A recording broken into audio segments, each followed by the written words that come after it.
welcome to Tarot Tuesday for the week of December 16th. This is for Taurus. Taurus, we have a very action-packed weekend coming up for us this week. So starting on the 19th on Friday, we have our last new moon of the year in Sagittarius. And then on the 21st, we have a pileup. So we have the winter solstice where the sun is at its lowest point in the sky, so it is the shortest days, longest night, at least for us in the northern hemisphere. And then we also have the sun moving into Capricorn for, it's always this time of year, getting out of this sort of more whimsical space we've been in for the last few weeks. And then we're heading into Capricorn, which really wants to anchor and ground back into the space. On that day, we have Jupiter squaring Chiron.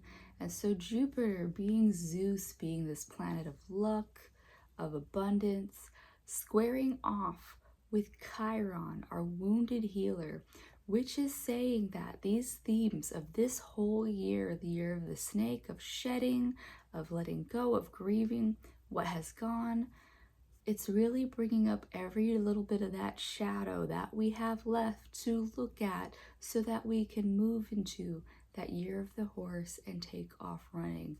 That's where we're at, Taurus. All right.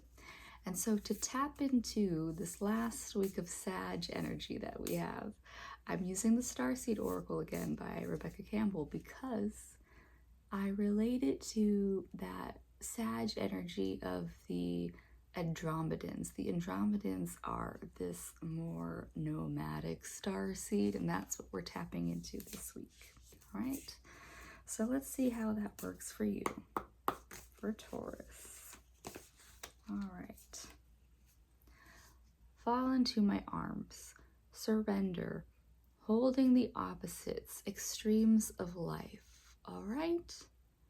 Well, so Taurus, this is your fated life. So this is a more ego-tied space. And it's saying that we're in this very dualistic point in at least this like US way of looking at the world, which is very dualistic. It's black or white.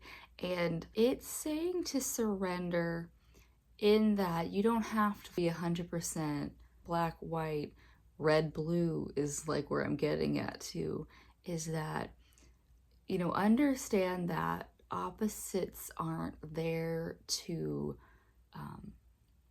help anything. When we look at the world in this polarized way, it cuts off us from, our communities. We're seeing literal people divide in like just family structures as well, in this polarizing view of the world. So here it's saying surrender, hold both views as valid. And I know that that's hard, but it's saying to not demonize, the opposite polar end of the spectrum. It's where we're at. There are extremes of life, and so surrender to those extremes. Surrender to wherever you fall. Because one thing that I was just telling Aries about was that we have this viewpoint of, okay, we all need to be working from this higher level of consciousness, but that is just denying and suppressing more of these shadows. And so once we just kind of ignore the shadow, they bubble up to the surface out of nowhere. And it's saying that, anger, fear, sadness, depression, they're all valid parts of the human experience. So surrender to whatever part of the human experience you are in. You won't be denying your full reality right now. Yeah? Oh my God, Aries also had this in the Destined card. And so it's saying that really where the collective is, everything that I've said about this year of shedding, this card is I'm sorry, defenselessness, riding past wrongs, uprooting. So Taurus, to move forward, our higher selves are really asking us to pay attention to those shadow sides of us so that we understand them. If there are things from your past that you want to right, that you need to forgive, then do so now. Let this moment of winter allow for that grieving, of that letting go, so that by Lunar New Year, because you know that I don't believe in like the Gregorian calendar so much, by Lunar New Year at least, so January, but if you're looking at astrology, yeah, it won't be till Aries season anyways, of this time between the solstice, Yule, the 21st, till about that equinox in March.